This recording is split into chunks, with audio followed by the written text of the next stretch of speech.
You're not paying Bogaerts, and you're probably not going to be paying Devers next season. Probably, yes. So, or next offseason. So, I don't know.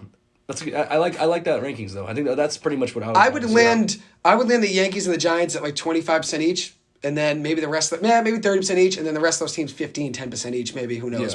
I think we still have a good chance of re-signing him, especially considering he kissed his jersey, the Yankee logo, after hitting that home run. What was Game 5 against the Cardinals? The fan base loves him. I mean, I know we booed and everything, but the fan base loves him. I mean, he's today's Derek Jeter.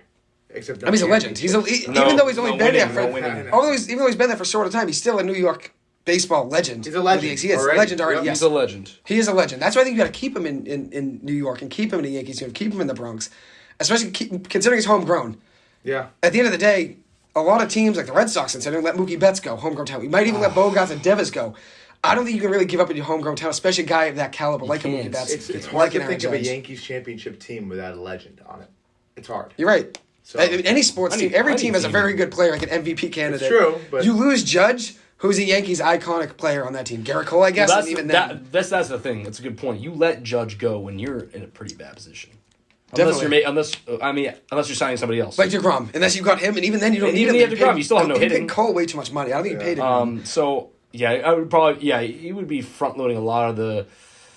I mean, it doesn't really matter. They can spend as much as they want, but like having your top two starting pitchers make that much money combined would be kind of crazy. Both in the 30s, like that would be nuts. Both guys, would probably be like a stretch. So I don't know. I think you literally should just do whatever you can to sign Judge, because if you do not, then I think the next 5 years or so you're looking kind of like a rebuilding almost type scenario. And the Yankees rebuilding, you don't hear that. You don't see that. That's not their MO. Yeah, they like to get the washed up players who might be good. Yeah, right. Try to make a run at something. That's definitely the worst. Like 2015. Oh. Yeah, I think it'd be interesting. Obviously, what happens there? Chase Headley, right? Yeah, you never know. McCann.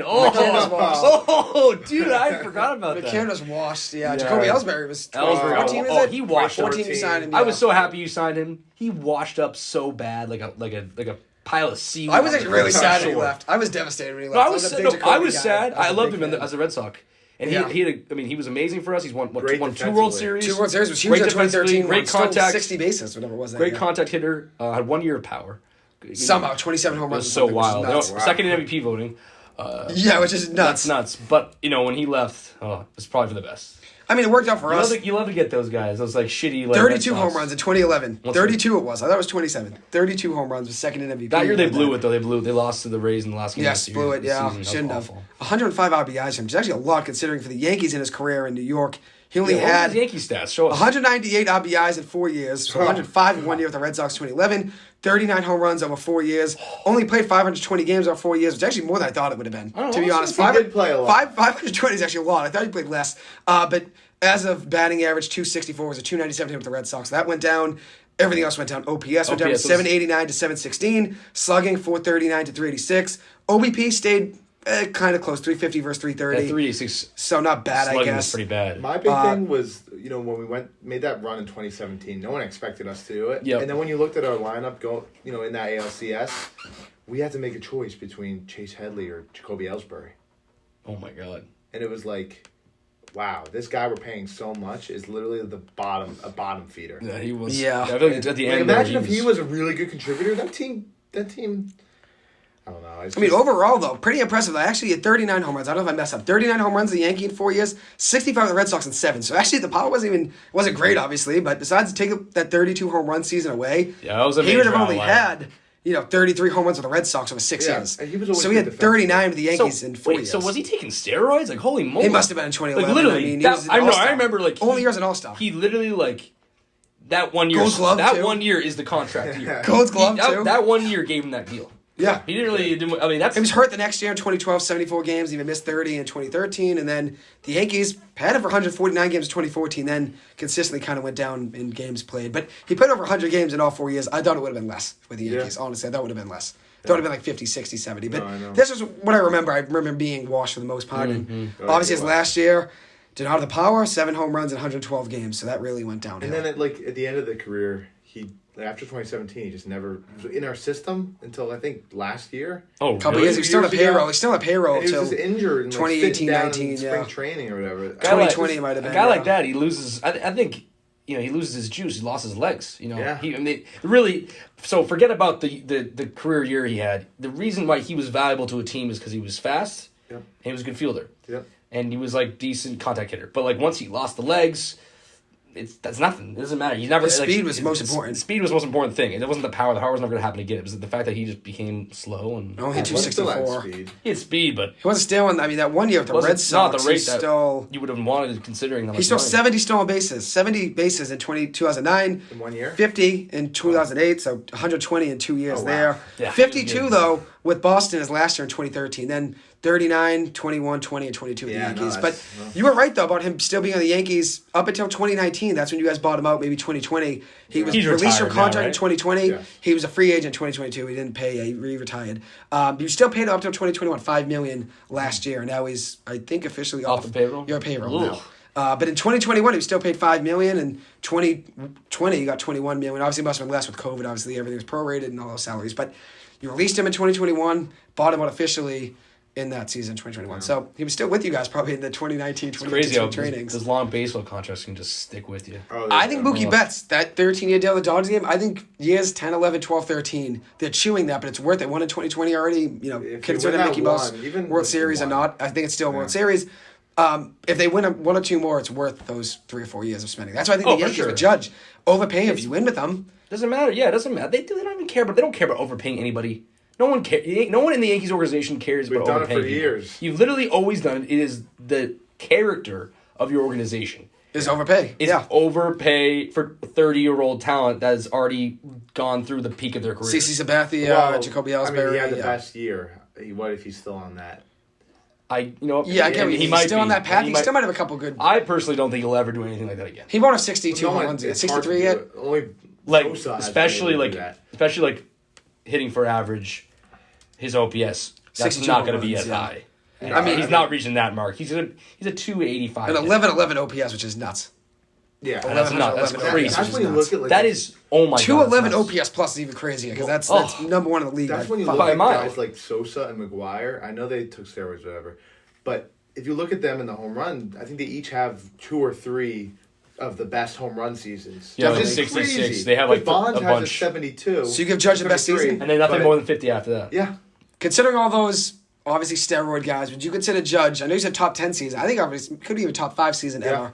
Would you put him in that class? I'd say top 5 season ever. I definitely could. I think he's in crown, and he has the most AL home runs. AL home run king. What was it? 62, 311 batting yards, 425 OBP. 425 is nuts. You could. That's nuts. 43% of the time he gets on base. It doesn't beat the Bond 600. I mean, 686 slugging, led the league in RBIs.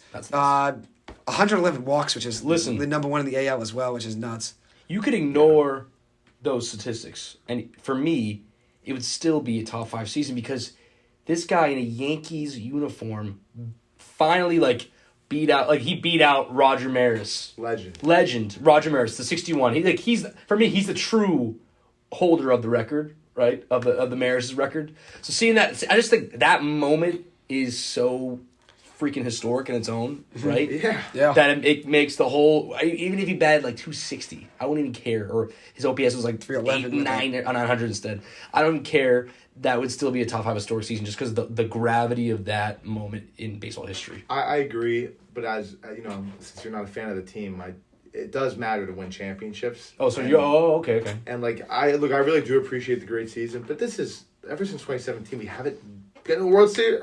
We never even have gone. You could have gone 2019. The Astros were cheating. That could have been your year. Truly. You guys were right. Start on that one, yeah. No, but you were right there. Legitimately, that team could have won that. Is this karma for the Astros, maybe? Maybe the Phillies Phillies God gave them this magic power. Hey, the Phillies are undefeated at Citizens Bank Park in the postseason. I want to mention that earlier when I was mentioning I didn't know that. Me being a fan of them. But the Astros were undefeated as well at home. Both teams are undefeated at home. Obviously now with the Astros losing one of those games at home in Game 1, but they were undefeated before the World Series. But Judge also had 19 intentional walks this year. Jacoby Ellsbury, his 11-year career, 19. Judge matched him in 1 year. Former baseball legend Jacoby Ellsbury. Back around, baby. He matched him, so that was an interesting stat. But that's the thing, though. I think with Judge, you got to sign him. Considering he's a baseball legend already in the Yankee uniform, you got to sign him. You got to keep him homegrown. He's the face of the city. But how do you feel about Cashman and...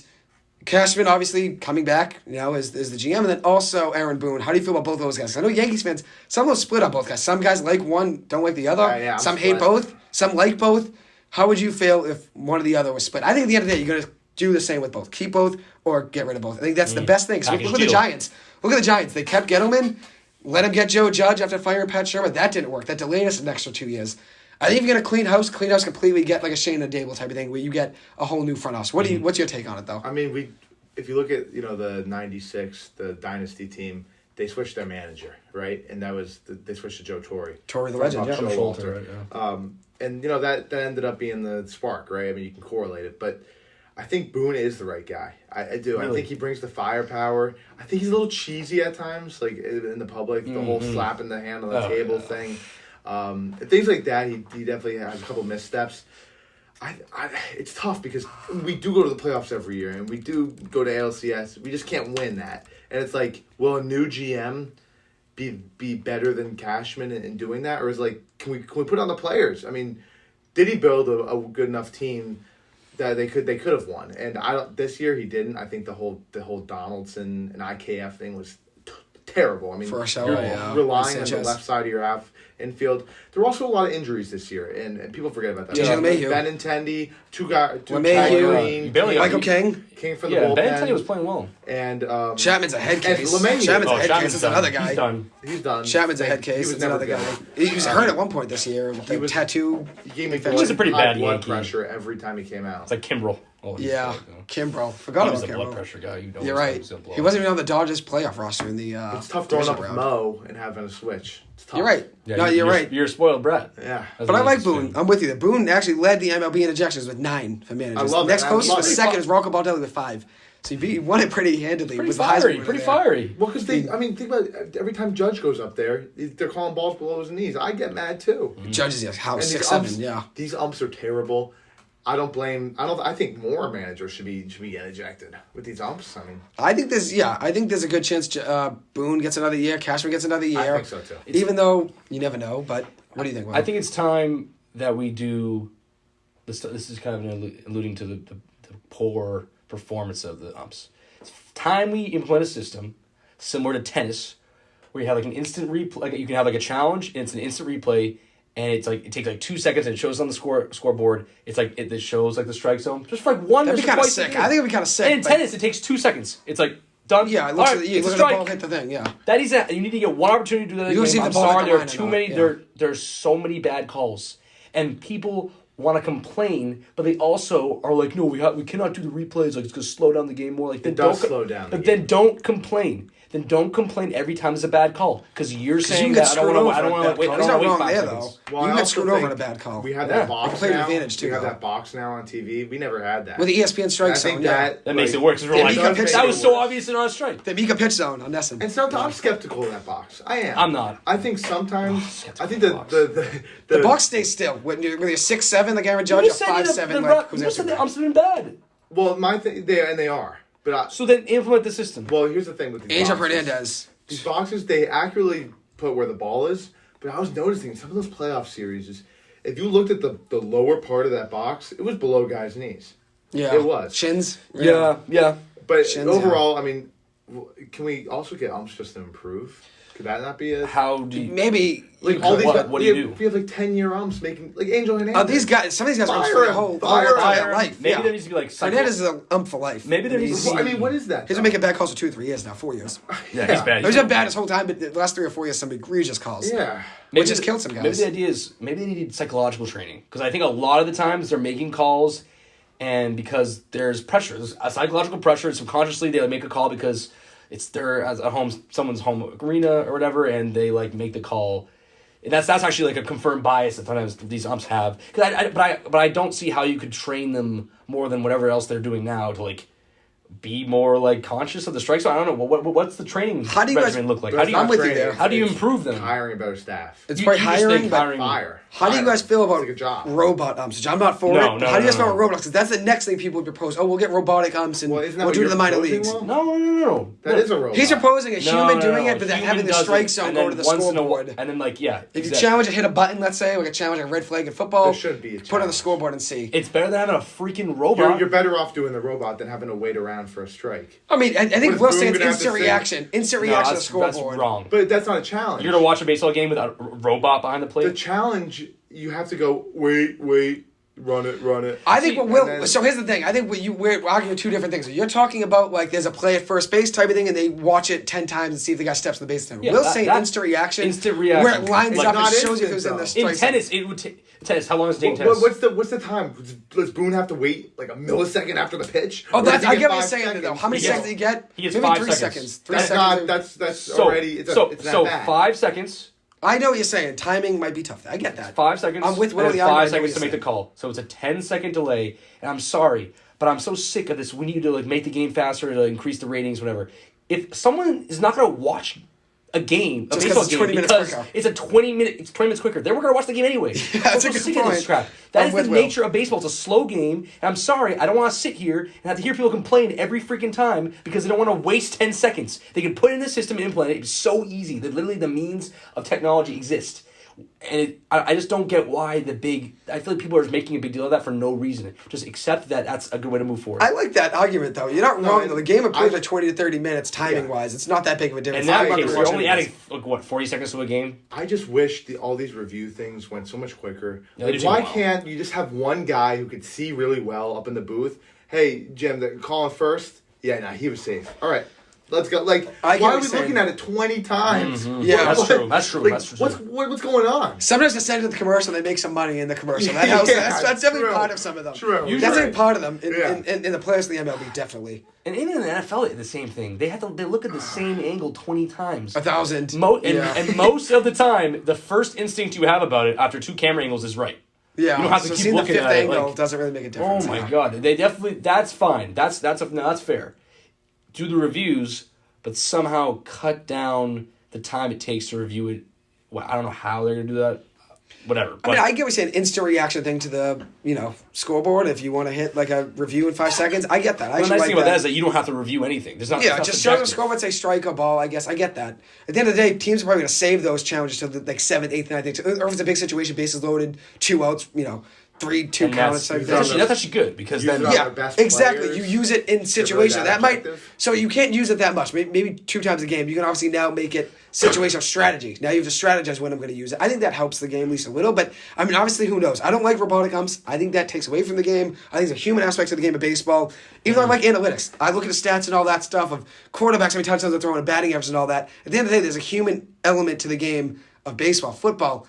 That I think at the end of the day, if you can see from the eye test, okay, this guy's not pitching well right now, or if he's on, like Blake Snell was against that Dodgers team and when the Rays were in the World Series in 2020, you don't take him out in that situation. No analytics say, 88% of the time he pitches for the 3rd time around against this batter or the leadoff, whatever it was, and he's hitting 370 against him in these situations, whatever it was. I forget what it was. It was broken down the next day with all these analytics and stuff, but I think it's a human aspect of the game, and that's why I think going to robotic ump wouldn't be the way, but maybe changing the reviews. For sure. Yeah. I just think, you know what, in my opinion, the hybrid of on the strikes and balls, the hybrid model, I don't think it works. I mean, we both argue calls a lot, basketball and stuff like that, and BK is a referee. Yeah. You're a referee, so you know what it's like from a referee perspective. This would help you out. That's what I'm saying. You're a referee. Maybe you could implement What about I softball. get better at my job, and it's a part of the game? I think there's literally. I think they've reached a threshold. They can't improve. You can't. Hernandez is going to get better. I know. And fire the guy. Fine. I have to really reiterate what Joey just said, and I agree with him 1,000% on the. You cannot do robot umps because of the humanity aspect. The minute you take humanity out of a game, baseball, any sport, it's not a sport anymore. So what's wrong with the humanity of missing strikes and balls?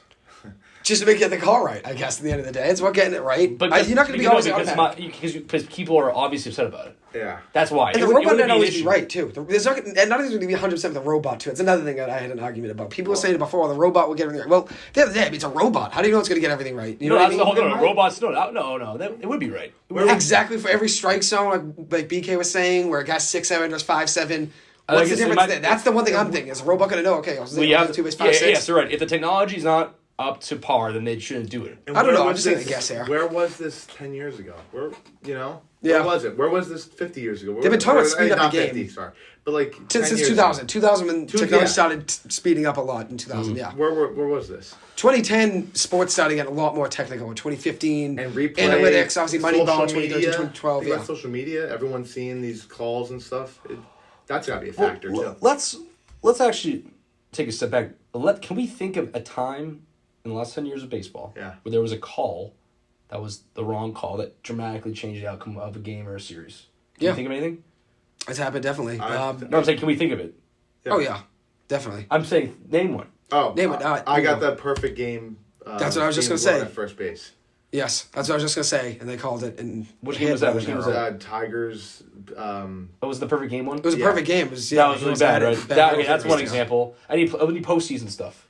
I'm just trying to gauge, is it actually worth this conversation? Because I get so bummed. I ain't talking about it, but I'm thinking to myself, well, has it really we have the ruined check swing. much? Wilmer Flores check swing game Yes. 5. You're right. The last Mets. year against the Dodgers. Giants, yeah, you're right. That was huge. That was the last out, wasn't it? Yeah, it definitely was. Definitely wasn't. It was a check swing. It was a check swing. You're right. We're only arguing this. I mean, I know it's not crazy things, but I mean, the game of baseball, they're going to start making changes to some of these things, and that's why it's worth the 10-minute argument. It's inevitable, I think. This changes. Inevitable. Changed every game. Football, basketball, obviously. Basketball has many I changes, don't but like the PI. how do you guys feel about that? They got rid of that, though, I quickly. know. the PI one was gone? How do you guys feel about the basketball one? The 3-pointer, where if you go into the guy, don't let him land. Now they're changing that, where you can't kick your feet out. I'm with that. Me too. But there's a lot of players where their careers are made off of that. Those reviews are the awful. worst. You don't like them telling it to the microphone like they're in the NBA? It's another the thing NFL where now? you can have an expert. You know how the guy always sits there and Secaucus? Oh, I think this call. Why don't you just In the have that studio, guy yeah. do that for the refs? 10 seconds. They don't even have to look at it. The game of basketball is inherently fast moving, and already in the last minute of games, there's tons of timeouts, there's fouls. Like, are you really gonna slow it down even more for these fucking long ass replays? I mean, how long are the last minute of basketball games? He shuffled right. his foot 3 inches off the ground. It's a block. Yeah, like, no, really, like they go that's an very instant much in reaction, depth in you know? those. They go in depth on those two. Sometimes it's the naked eye, you don't see that, and then you go into For the sure. replay. I'm a big fan of the something 3-point rule. Yeah. Me too. I think it helps, Player obviously, because safety. play safety, exactly. But some guys made a career, so now they're so used to doing that, now they're getting called fouls on, which, I mean, at the end of the day, the game's going to change like we were talking about. but But there are some players that are against that. survive. There are some players that are against that, because a lot of those guys made their career off, head and shoulder thing, that sticking their leg out type thing, trying to get a guy on them, which I agree, play safety, I think it's a good thing for that. But that's one thing that's changing the So NBA. what happens in a situation where someone shoots 3 and it's contested, and the defender sticks his foot underneath his landing space, but simultaneously He kicks his he leg out. kicks his leg out? What happens?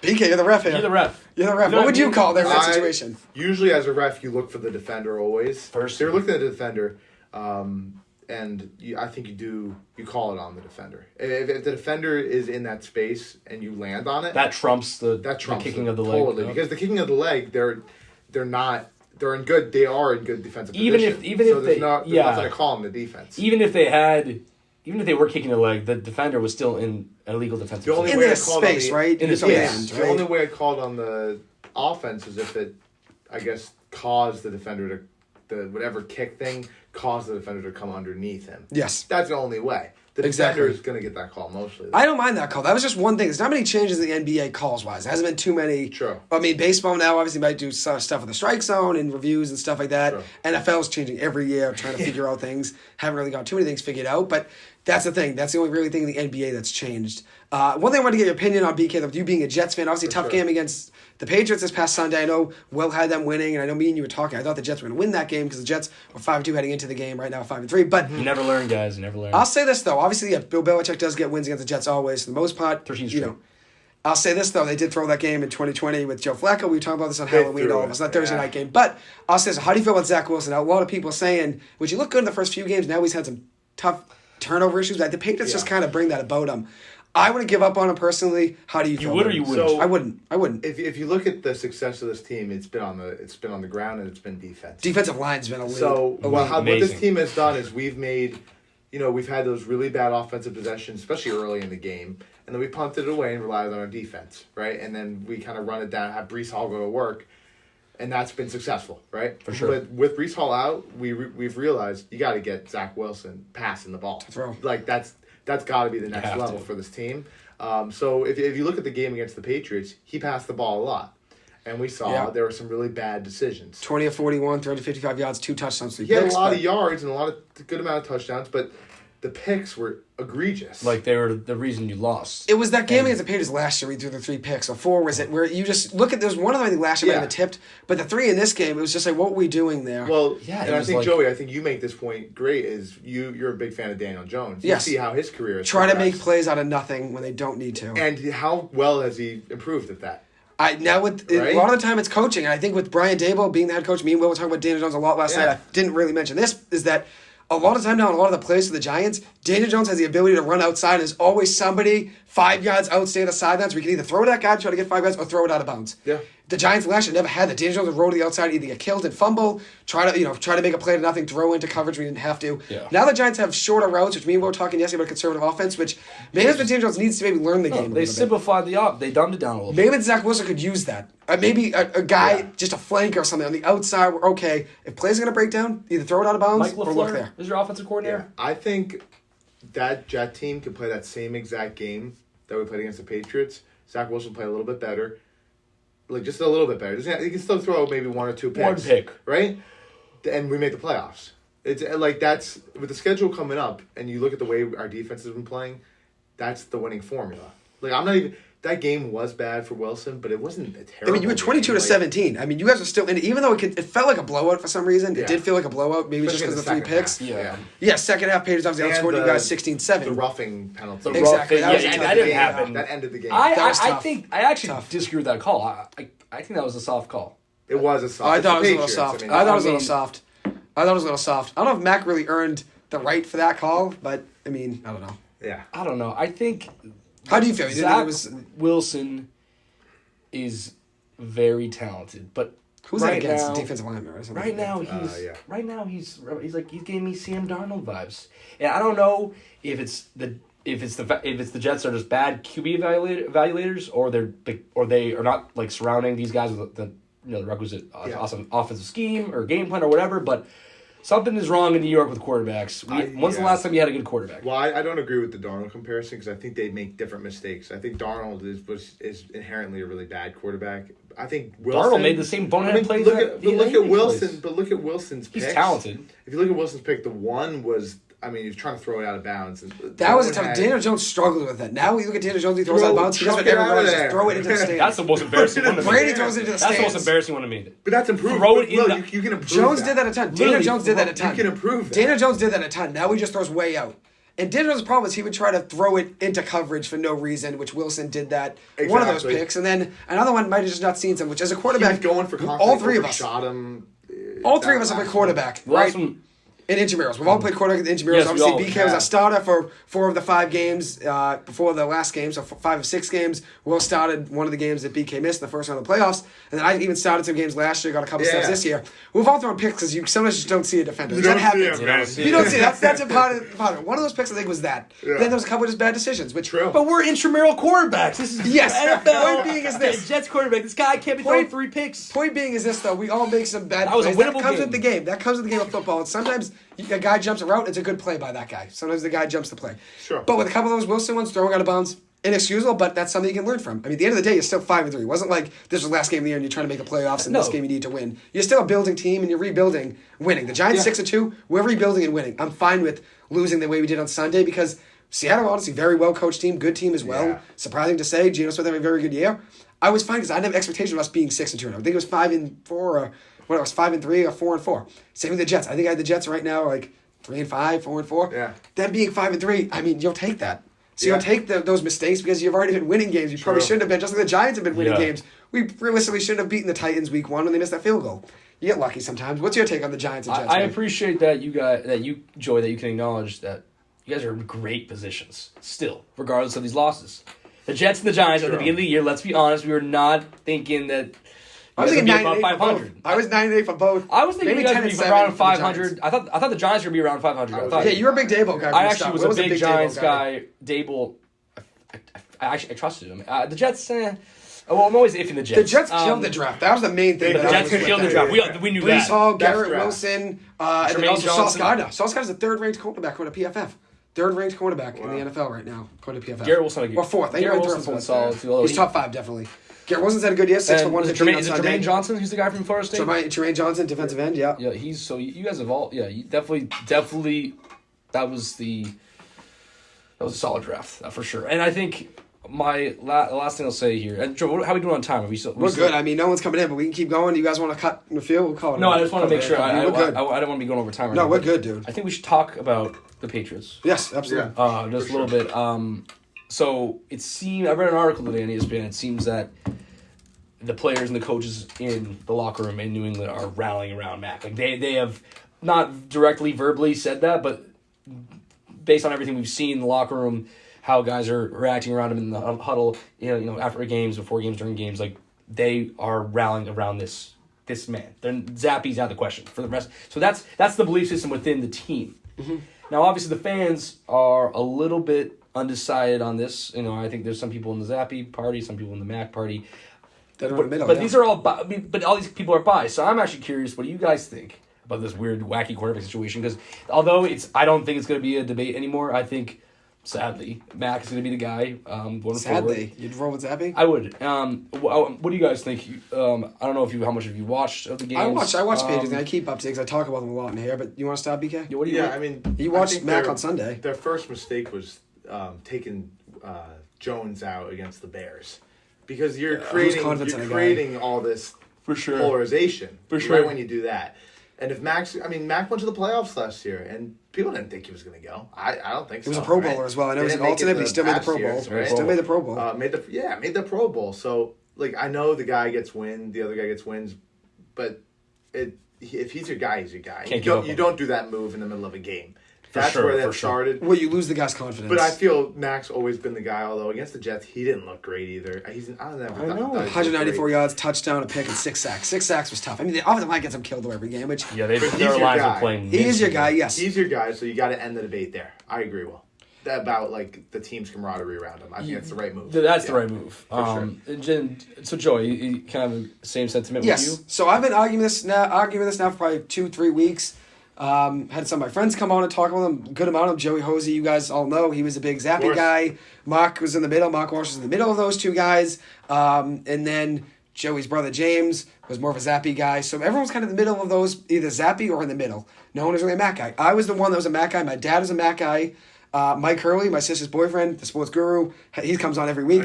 He was a Zappe guy. There you go. But I was probably the only legitimate Mac guy. And I was never a Mac guy going into this year. I had him ranked as the 25th quarterback based on how I thought he was going to do this year because Patricia and Judge, I thought, being both those guys, being offensive coordinator and assistant, whatever you want to call them, I thought he was set up for failure right away. Yeah. And another thing is, I think Zappe performed well, which I'm not taking anything away from him. 4th-round pick, came in when he probably shouldn't have been in the game because Hoyer got hurt. He probably didn't expect to play in that game. Third string, was second string in that game against the Packers.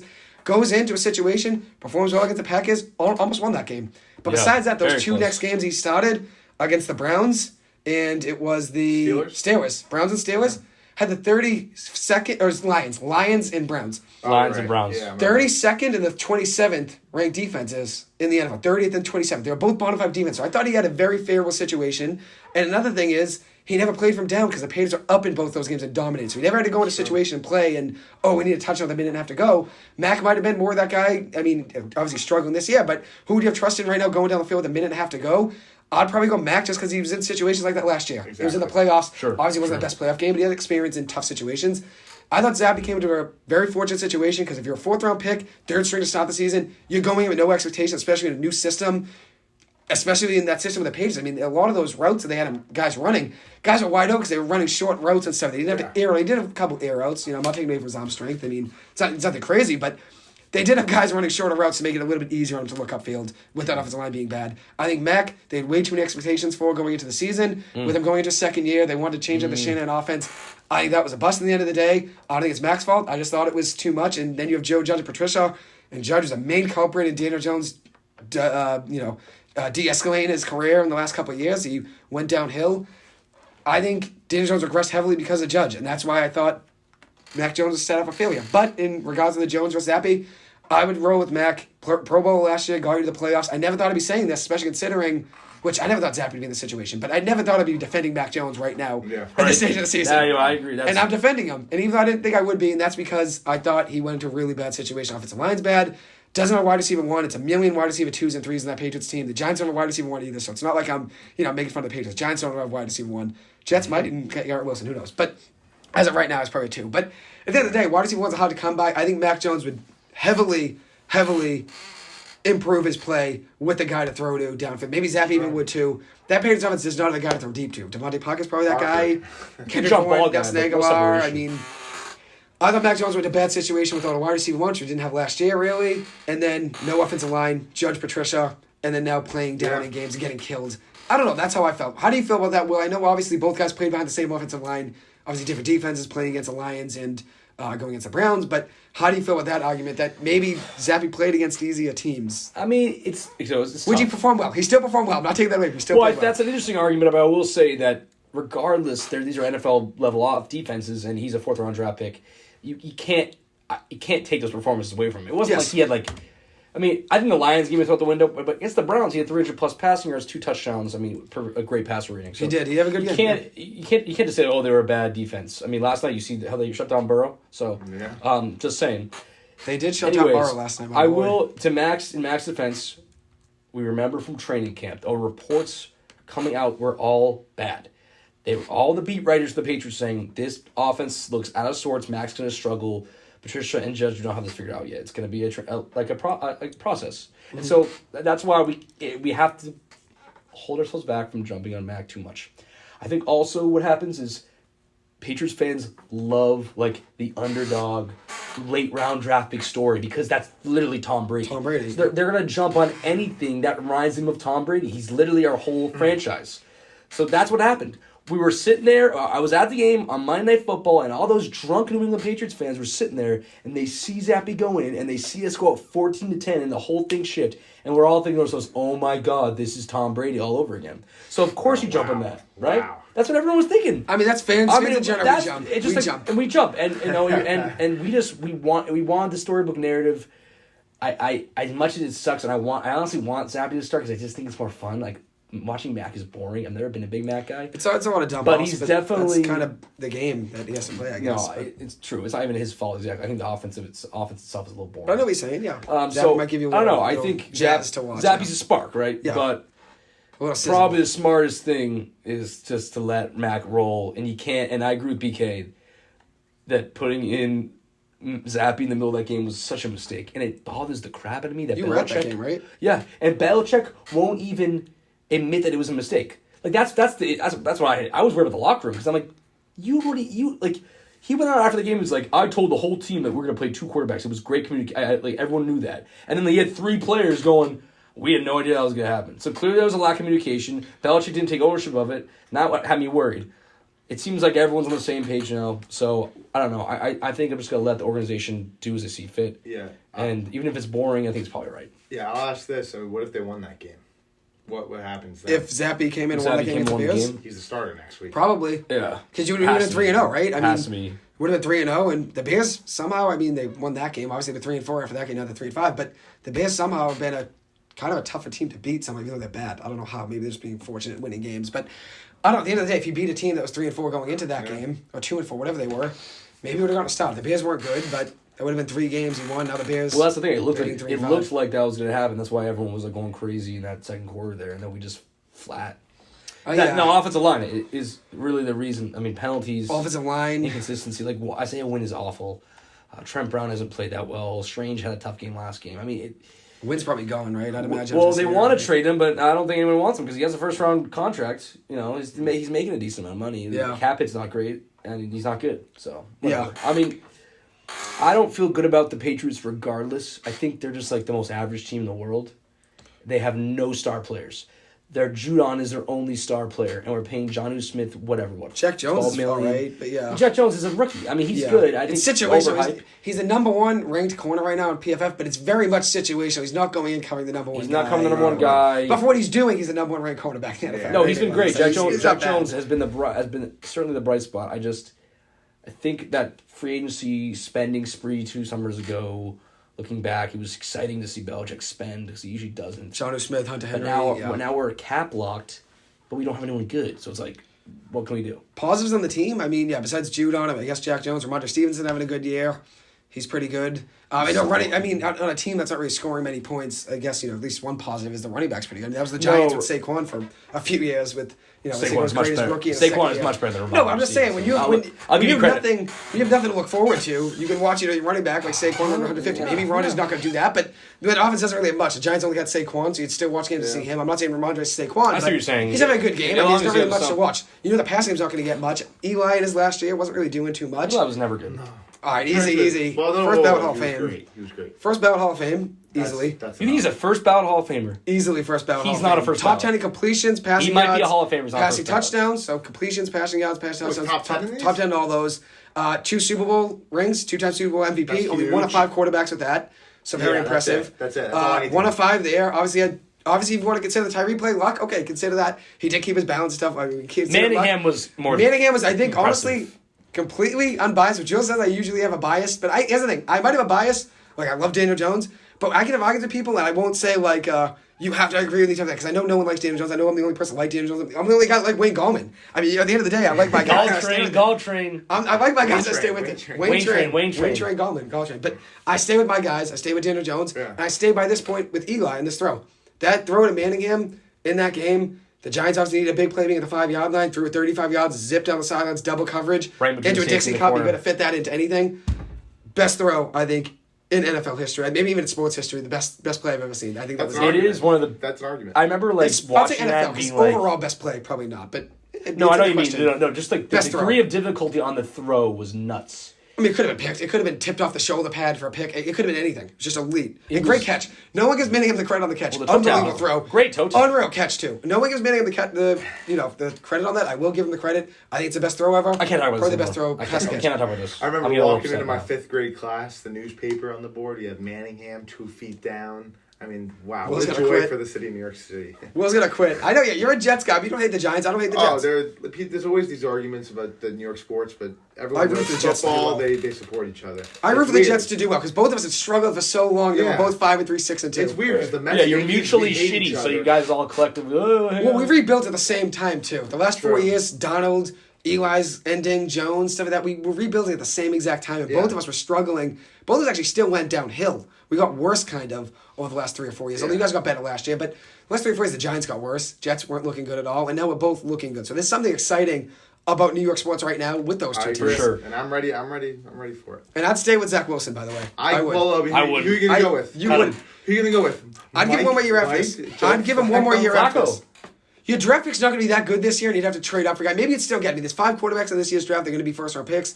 Obviously, Levis from Kentucky, and Hendon Hooker State. from Tennessee, Ohio State, C.J. Stroud, Bryce Young from Alabama, and then Anthony Richardson from Florida. Those 5 guys, you have a chance at any of those. I still feel like rolling with Zach Wilson for one more year wouldn't be the worst thing.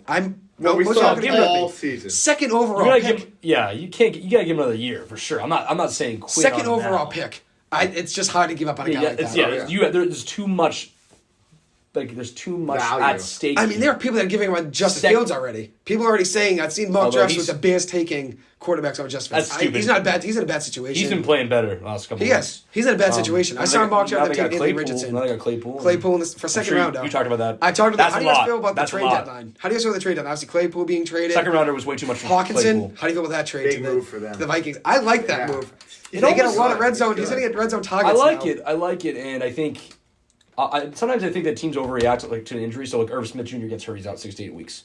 That's why they made the trade, right? That's 6 to 8, I think it was. That's why you make. That's kind of why you make the trade, right? But like at the same time, even if Irv Smith comes back, the Hawk is the Hawk. Like he's a great guy. I think he's actually, people forget how talented he is. He was a first round pick. Which guy? He's kind of suffered, huh? Which guy?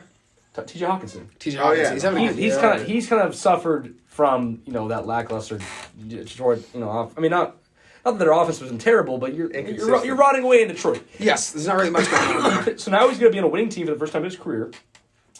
I'm excited for that. Yeah. Which Now he's on a good team now. He's on a better team, 6-1. The Yeah, Vikings I are- like that. I like that. Lions are Claypool, 1-6. though. Could we please say that? Really, guys, Claypool for a second round pick. Way This too guy much. I thought- I this would've guy given him a was. third. I mean, this Surely I guy. wouldn't give him a third, I don't think. He It's not the How NBA. much more value does he add to the Giants? not worth a second, that's for sure. If the Giants would have traded him. especially considering he was a second round pick himself. Look, 3 seasons ago? Yeah. And he has put up very meandering numbers. There's no Pickens way he's was worth taking that. targets from him. Pickens was taking some targets. Sure, from him. for sure. But Now this last there's a year, reason he nothing, was. There's a reason he was taking targets from him because Pickens is better. Pickens is a better player. And More physical too. I will say- Claypool gets physical, but what it does tell you is that the Bears obviously think very highly of him for some reason. So maybe we're all Big guy, huge guy. He's 6'4", he's pretty fast. I mean, the physicals are there. He never was in a great situation over there. No, they haven't really had a good quarterback. But Never he a could have great been better. one. He could have been better though. Never a great one. But is this going to be better Not an now? excuse. Is this going to be any better? Like, like, I think it'd is be he going- interesting. I mean, I think He's going from a bad situation to a slightly better. I think they're playing maybe for him being there next year with maybe Fields. Maybe they're thinking, okay, we'll trade for a guy this year and build for next year by trading at this deadline. 'Cause teams do that in baseball a lot. Like, not always, but they'll trade a piece thinking, okay, we'll trade this guy now and maybe get something back that can prospect that can play for us next year type of thing. I don't know. Yeah, That's for sure. obviously you don't think as far down the line in the NFL because guys' windows of being a GM. Typically 3-4 years is all you get. Crazy. Yeah. And then you got to make a big move, obviously make something happen. That's what's tough. It's like as these ownership groups have to have more patience. I feel like They don't have it. then you're putting pressure on guys, and they make short-sighted moves, and then it all goes to shit, right? So you gotta give. I mean, like we talked about this today in our class. You gotta give some kid brought this point up. You gotta give these guys Dan a Campbell runway, too. a runway to like implement what they want to do. 3 years is not enough to install whatever players you want, whatever system you're gonna do. So you need time. I think I talked about this last week with Gettleman. I was not a big Gettleman guy during his tenure, but I'll say this. A lot of the guys he drafted, it took 4 or 5 years for them to shine It panned out. with better coaching. And now a lot of them are better now. So maybe at the end of the day, it really is that 4th or 5th year to see a lot of growth. Because look at a lot of the guys in the Giants having career years. Dexter Lawrence, Leonard Williams, not really a career year, but he's having a good year. Daniel Jones having a career year. Saquon Barkley having a career year. Julian Love having a career year. Dory Jackson having a career year. Andrew Thomas having a career year. There's some other pieces to the teams. I'm not going to name every guy on the teams. I can honestly keep going. I'm not going to. But there's a lot of guys having career years. Yeah.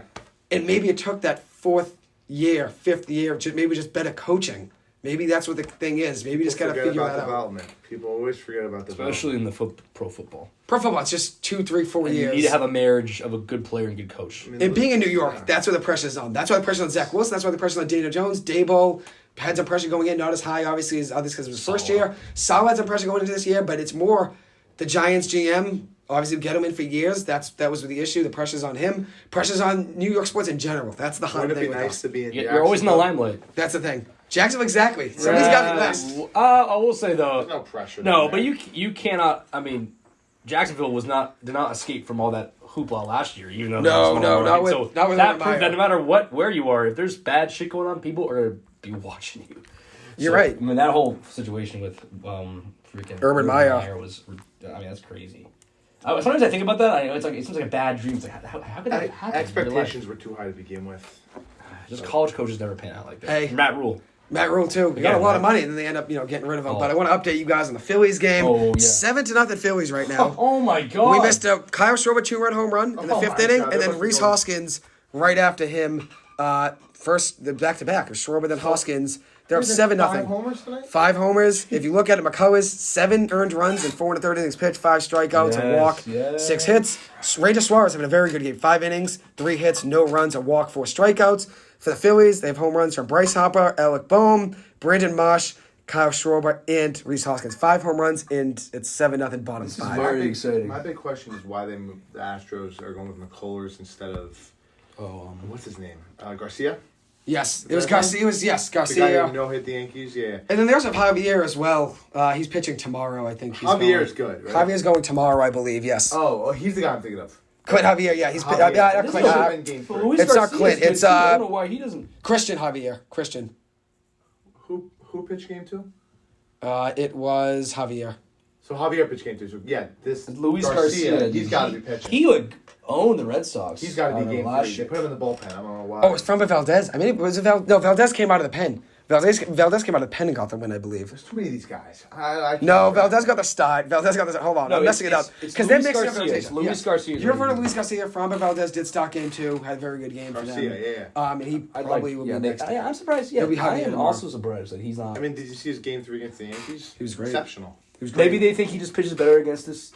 I don't know. They have very I good don't pitching know. overall. Javier, McCullers, It's Garcia, top to bottom. Verlander. It's all around. I Presley. mean, Presley's very good out of the pen. You look at the Red Sox. Red Sox would take any of those guys to be psyched. I mean, they'd be our best pitcher. They'd be our best pitcher, So obviously. much value on I that hate the team. Red Sox. The Red Sox were struggling. I want to get you guys' opinions on this. Devis Bogaerts, are we re-signing them? Yes. So this was a question last week, a hot topic. Went around really quick. We'll start off with BK. He's not a Red Sox fan, so his opinion's valuable here. Will the Red Sox pay Devis and Bogaerts, one or the other, or none? Both? Yeah, I think they'll. No, I don't think both. I think they're definitely going to pay Devers. That guy's a talent. I mean, and think about in the division, he always plays well against the Yankees. You're keeping him. he's a great player. He cornerstone of a franchise. He's great. Bogaerts, on the other hand, you've had him for a while. I think the time is finished, and he still is a great player though. I think he wants out. He almost got the batting title again. 306 he had or something. Yeah, 304. Yeah, so it's tough to say, but I definitely Devers is a lock for sure. Well, sadly, although I think that Devers should be a lock, I don't trust the organization in this regard. Obviously, the Mookie Betts situation, we all know about that. Yeah. There's been no vote of confidence in him, right? So the front office has had the opportunity to say, we want Devers to be here long term and willing to get a deal done, and there's been no progress on that front. So that scares me. Bogaerts is gone. I think both sides want it. Like BK said, he's been here a while. We can thank him for 2 World Series rings. Yeah. So he was 13, 18, key. yeah. He was a key player in both. In those 2013, spots. he's a rookie playing third 2013, base. he came out. Yeah, he Playing third base. He was freaking playing in the World Series as a rookie. Playing third base. And he didn't even play that much during the regular season. So it was like, he's been great. You're right. He's always in contention for the batting title. He's an okay defensive player. You brought in Story last year. He's a natural shortstop, one of the best defensive shortstops. I think that's what they were playing in the league. So like, let's be honest. You didn't sign him to play second base. Okay, so let Bogaerts go. That's a lot more. That's a lot of money freed up for you to be spending. Otherwise, I think there are more pressing matters on the team to fill up. Right. So the pitching obviously has its woes. Why would you re-sign your shortstop? I'll probably ask for 30 years old as well. 30 years old when you could just literally insert Trevor Story into his position spot. And they also have guys not coming up this year, but Nick York will be up in a couple of years. Marcelo Meyer will be up in a couple of years. Probably 2 years away, maybe 2024. The farm system's looking good but now. Both those guys will be up at some point, so you're probably not going to pay Bogaerts and then say, okay, these guys are going to be up in a year and a half, 2 years, and no, Bogaerts is going to be under contract for 8 more years after. It's probably going to be a 7 to 10 year deal. But one thing Bogaerts' home runs have gone down. 33 in 2019 was great. 2020 shortened season, 11 home runs in 56 games. It's pretty good actually. 23 home runs in 2021. And this year was bad, right? 15 in 150 games. So it went down. So that's the one thing my dad argued. Games, my dad argued the power went down, so he wouldn't be against not bringing it back. Obviously, he's kind of like not to the same degree as Judge, but a fan favorite. And obviously a player you'd like to build around. Maybe not to the same degree, obviously, Judge. High character guy. High character guy, exactly. A great guy in the locker room. Yeah. A great guy, a guy everyone respects. It's hard to hate as a Yankee. I don't hate Judge. I don't really hate any Yankees. I'm not a big Eric Cole guy. I'm not a big Rizzo guy, but I don't hate them. Hey, Riz. Garrett Colt. Not a big Rizzo guy. Not a big Cole Rizzo guy. too. But I'll say this though, Judge, no one's really able to say they hate. Same like nobody Bogaerts. was. Even as a Yankees fan, no one's gonna say they No hate one him. hates Bogaerts. Devers we despise. So That's just because Garrett Cole. Yeah, but Devers is a ropes up sweetheart. Garrett Cole. I know. What about Chapman? Chapman hates him too. My dad mentioned that to him. My dad's met Devers a couple times, and just walking down the street downtown, he mentioned it was a year Bogaerts. I mean, Devers hit that home run in 2018 against Chapman, the 103.1 or whatever, and my dad said, my dad said, I don't know how you hit that. Devers was just laughing or whatever, and my dad said, you're a beast. That's And awesome. then my dad saw him in August or September of this nice. year. So a couple years after the last time he saw him, and he mentioned it to him that hopefully you're gonna be a Red Sox forever type of thing, and we want you to stay. And Bogaerts said he wants to stay. So at the end of the day, he says he wants to stay. I don't know at the end of the day if they're gonna pay him. That's the one thing. Yeah. Are they gonna pay him? And I don't know. Honestly, I would pay him. Their front Bogaerts office probably works not. in It's probably mysterious not ways.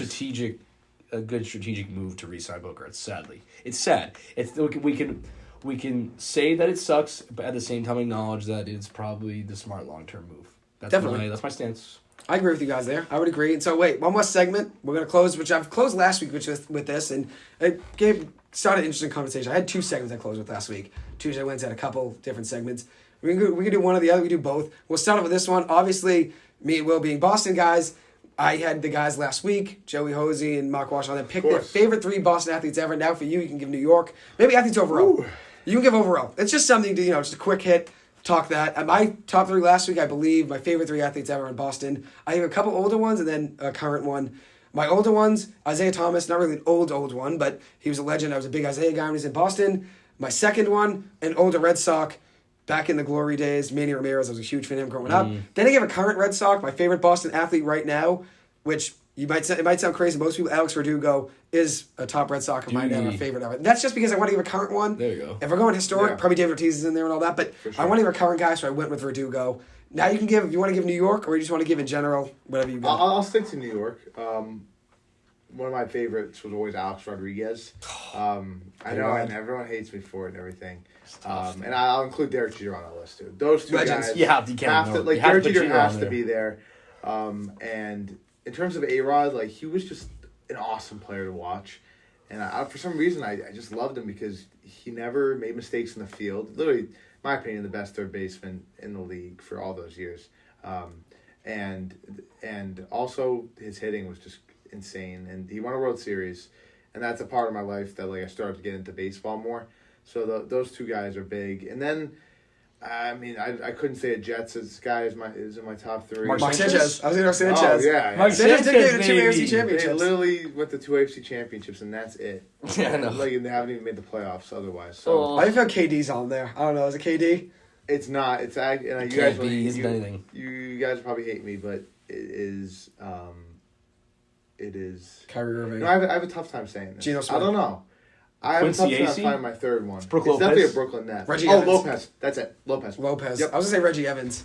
I forgot about Lopez. No, Reggie, you know Reggie Evans for his birthday 2 years ago? We got I him a saw Reggie that. Evans, That was sophomore year, right? I saw yeah. that. I remember seeing that. What was So it, Reggie it was Evans? fun. What do you call it? What do you call it? The Cameos. Yeah, cameo. Yeah, It's pretty cool. Yeah. It was actually a sick video, too. I'd say Lopez because he was the main guy. I mean, he wasn't really the main guy, but he was the was. center. No, because you could say Joe Johnson. But he was Joe but he Johnson, was there Darren before Williams, Darren Williams and Joe Johnson. No, I know. And when I started to watch, it was Darren He was the Williams core. and Brook Lopez. Yeah. And Lopez improved so much. And by that Became a shooter, 2017 season, he was great. ISO Jones. I love he was watching there. him. It was so fun to watch him make threes. It was great. So those are my top three for sure. I respect Brook that. Lopez, Derek Jeter, Alex Rodriguez. All right, then you got mine, That's a funny obviously. three. When Will's a second. Then you got mine being Isaiah Thomas, Alex Verdugo, Manny Ramirez. Will, let's hear yours, Kim. That's the rundown. Mine are Gotta love Manny. They're pretty. Yeah, beast. Mine are pretty obvious ones. Brady. Oh. Yeah. What is messing with him? It's probably No, Brady. it's Tom Brady. Of course, defines my life Of basically. course. I don't have to say anything, right? You don't. You support Brady? I respect it. I've We get it, been right? been very fortunate to You be a love Brady. Patriots fan. Second, David Ortiz. Again, I know it's like an easy one, but like Your hero. He's your hero. he's literally like a hero. Yeah. He's a hero. He's a leader of the city, yeah. Like, holy absolutely. crap! Like I wish one of my biggest like. And I'm not in a position to want things because I've had a lot of good sports things happen to me, but I wish I could have remembered the 2004 ALCS. Mm-hmm. I've watched the documentaries, I've rewatched the highlights millions of times. I've tried to put myself in that position, but I wish I could have been like in 2004. I've been like a 30-year-old Red Sox fan having suffered through all this shit, and then have to see Especially Big in Poppy. 2003. Boone 2003, the Wakefield, Boone home yeah. run, and to see Poppy like become literally a superhero for us, like doing the craziest clutch stuff. So I mean, he's a lore, like a lore hero. He's a favorite. 3 out of 4 had him last week. I in the mean top four. that. I Top mean, four. it's hard to ignore Sure. his impact on the city. And then 3, he's a Celtic. It's another sort of easy one, but I think sometimes it's overlooked. Kevin Garnett, right? Oh, yeah. I was going to go Paul Pierce when you said, okay, I'm with that. I like it. I like Pierce, and he's obviously an all-time Celtic. He was there his whole career essentially. I mean, you can forget those other years with the Nets and shit, but retired number, and he was he's a great scorer. But KG was the reason we won the championship. He came Right, in so- and he established a culture that did not exist before. He established the hardworking, tough-nosed, defense-first culture and he was the heart and soul of the team. And he is my memory of Celtics basketball. Like, Legendary that's player. my Celtics basketball image in my head. It's not Tatum yet. It's definitely it's Pearson somewhat. I mean, I wasn't around for Bird and Russell obviously. So KG's that guy in the pedestal for me. He embodies Celtics culture. So I know those are really easy ones, right? And those are 3 good ones. I want to though. be like, and part of me wants to be like, say somebody else. Like Isaiah Thomas, that's a great one. I had Isaiah, and I loved Isaiah. He And that actually was is top 3. No. I agree. I think that's a solid pick. Because when he was playing for the Celtics, that was the most fun we ever had. As It fans. was. He was one of the most exciting players Really I've watched rallied in the NBA. rallied everyone literally. together. Yeah. It was sad to see that whole situation play out. But those are my 3. But yeah. I respect that. Okay, and then last week, I think it was my Wednesday episode, and my dad and my sister's boyfriend also give their opinions, which we were going into Halloween. Top 3 Halloween candies. It started a little bit of debate. Ooh. Mine were, I can't remember, 100%. Reese's was definitely number 1. Then I was good. Milky Ways 2, I believe. And then Twix 3. Okay. I just create a little bit of debate. that. Why not? Okay. Reese's 1. You guys know Yeah, me and Reese's. I'm very boring because I'm a big chocolate guy. So M&M's number 1. My dad had M&Ms. I like the little Hershey. They're little. You know when you eat the little Hershey bars. Hershey minis. Yeah. Hershey minis. Oh, the little mini Hershey's. No, yeah. her little mini Hershey. Little bars. mini Hershey's. No, That's Hershey like the most Kisses, boring candy. I like those though. Those are They're pretty good. They're good. You ever get the cookies and cream ones? Those are heat. Those are really the good. little cookies I like and those. cream ones. I like that better than the regular one. Yeah, I would agree with that. Yeah. And then third? I can't think of a third. Like the Reese's, any more Twix. chocolate ones. Twix, Snickers, Doesn't like caramel or nougat or Don't anything. love that stuff. He's really picky about the candy. Kit Kat. Kit Kat number 3. Bang. Here you go. The Kit Kat was a big one. Yeah, right? that's Kit Kat's huge. big. Love it. I just you need to expand your palate. Reese's. Unreal. Number one. Number one. It never will lose. It never. That's like I remember when I was little. I used to like make sure I only got that. Yeah, that was me. That's all I asked for. M&Ms. That's all I'd ask for. I don't know. Yeah. Kit Kats too. Kit Kats are Yeah, Kit Kats are so yeah, good. It's like the texture thing that means. That's so good. Little Especially snap. like when they're a little melted. Oh, so good. And then, this next one. Oh, sorry, you guys see me laugh. They're laughing because I'm doing No, I a love it. rub It's all right, tummy it's all right. thing. He's rubbing his tummy. Yeah, I'm excited. It's hard when you get the third one. Shoot. I know. Third one was tough for me last week. Because they're a Two, couple in you play. have They're a your couple two in play. go-tos, you know? They're a couple in play for Yeah. my third one. I'm like debating saying Twix, but no, I think Snickers. That was my mix. Really like Snickers. They're just a solid, delicious candy bar. It's chocolate and peanuts and caramel. You can't really go wrong. Yeah. You know what some people... I hate when some people like those niche candies, like Whoppers. Oh, people like those though. People Or like those what though. are Milk the- Duds. what's the Milk one with, Duds like, are the light alright. blue? Those are okay. The light blue one? Baby something. Baby Ruth. Baby, Baby Ruth, no, but it's it's almond like- almond bars. Almond Joy. I love Almond Joy. Those I was thinking with no, Almond those Joys. ones are crazy. I Almond actually- Joys. Almond Joys. No, I mess with Almond Joys. I might put them in my top 5. I just think it's so Top funny. There are five, some I like candies. it. We're expanded. Some candies that Expand the you draft. only see on Halloween. Like you'll see Snickers all year. You'll see M&Ms all year. You'll see Reese's all Hershey's, year. all that, yeah. You don't Nuts. see the Almond Joys. You know, Milk Duds and Almond You don't see Joys. the Milk Duds, Whoppers. Peppermint patties. Whoppers, Pete, peppermint patties are la- good. You know what I really don't Baby like? Ruth. Baby Ruth, exactly. Please tell me you guys don't like Tootsie Rolls. They're all right. No, I don't The know. vanilla Tootsie Rolls are all It's right. like Give it a chocolates vanilla- trying to be like sour. They're all right. Ew. It's a way to get a cavity, but they're not bad. Yeah, exactly. If you want to They're go to the way to rip dentist, your you teeth have to be out. like, "Ah." Smarties too. We gotta put them in. Smarties, okay. We're going. Okay, I don't. Not I against fundamentally disagree. Sugar pills, as we call them. They So were you telling me? So this kid will eat Smarties, but he doesn't like peanut butter and not chocolate. Reese's. Come on, no He- peanut butter. He Come doesn't on. like peanut butter and chocolate together. Have you had white Reese's? Because those are unreal. I don't know. If it's just no. You like chocolate. You like milk chocolate more. So have you you like ever tried regular it? Reese's. I don't like. The white chocolate Reese's are great, but I don't know if you. I was gonna say you like regular milk chocolate, so you probably The like. reason why regular Reese's. I don't love peanut M&Ms, but I can have them, is because that really good crunch. Mm-hmm. I don't think the Reese's Those does are it for good. you. Why don't you like the flavor of peanut butter and chocolate together? I don't know. Have you ever tried it? It's off-putting to me that Have you ever tried it? I have, yes. Okay. Because you ever eaten to like a peanut butter cookie or whatever? peanut It's butter, delicious. all that. Yeah. I don't like it in Nutter there. butters. Oh, Nutter butters are good. I do like Nutter Nutter butters. Butters. 'Cause that's only We had those peanut butter. freshman year. That's only We had those peanut butter. freshman year. I Yeah, always had I those messed ready. with that. Nutter Butters are good. I always had those ready freshman year. But yeah, you're not a big peanut butter guy with chocolate. That's what people love mixing. I love Reese's. I know. That's like that. You're like the only person I've ever met. It's interesting. Honestly. It's not a debate though, didn't we? We just got 5 minutes. That was last week. I like that. I like those Twix, segments. Great end I like to the that. show. Twix was kind of in the mix. Kit Kat was in everyone's big three except mine, really. But what can you do? I think Kit Kat's really good. They need a Snubbed fourth. them. It's hard They're to fourth. put. It's hard to put. Get through. Just pick And it's three. Halloween candy too. You know what I mean? Like my dad likes Sky Bars. I don't know if you guys know what Sky Bars are. Necco. I've heard of that. I've heard of Necco Sky was, Bars. it was when our parents were all kids. They're a little like they're like little. Yes, like like square. four. Everything. They have like regular. They have like white chocolate. White caramel, vanilla cream in there. Like dark chocolate thing. It's like four. But you don't see it in Halloween, bars, you know, so like it's a like- caramello type of thing, like that. But like four of everything. Like Last question. Yes. What is the Kenny Galladay of Halloween candies? A player that's so bad and no one wants to trade for him. Oh, that's tough. Okay, it's a good one. That's a good question. I'd probably go Whoppers because I'm not making a trade for that at all, even if I'm getting draft picks back. So I'd probably go Whoppers. So you would not take a Whopper, like you would, like if say you were to ask you to get the Whopper, you swap a Whopper for like a I don't know, a Reese's, Yeah. but then you got.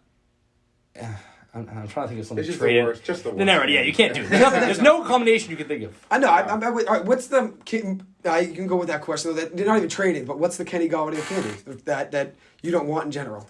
Doesn't That you don't perform. want. Doesn't perform and isn't good. Had big expectations. But some people like them. Some people like them. Like Whoppers, actually, people do Whoppers, like. People my do like mom Whoppers. likes them. I don't Yeah, like my mom likes Whoppers too. I don't like Whoppers. Yeah, I think Whoppers is probably the best. I really don't like Milk Duds. I think so. Milk Duds are alright. They're I too think they're chewy. alright. I don't like duds. They're too chewy.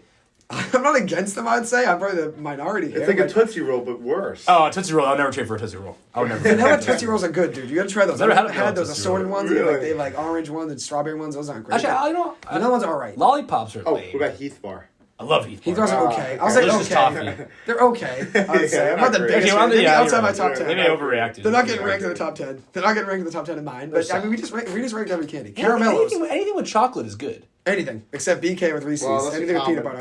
Ow. And I know it deserves a slap. Anything with peanut butter. Anything with peanut butter, BK's not a fan of, I guess, at the end of the day. But caramellos, though, very underrated candy. I don't know if you guys have had those. Have caramellos. Okay. Really good. And then White Reese's. Have you had White Reese's? No, I'll have. They're delicious. See, here's the thing. Last year, in 2K, brought back 2 or 3 bags of White Reese's. If it was Halloween or Easter, it was one of those holidays. Might have been Christmas, can't remember. Brought back 3 bags.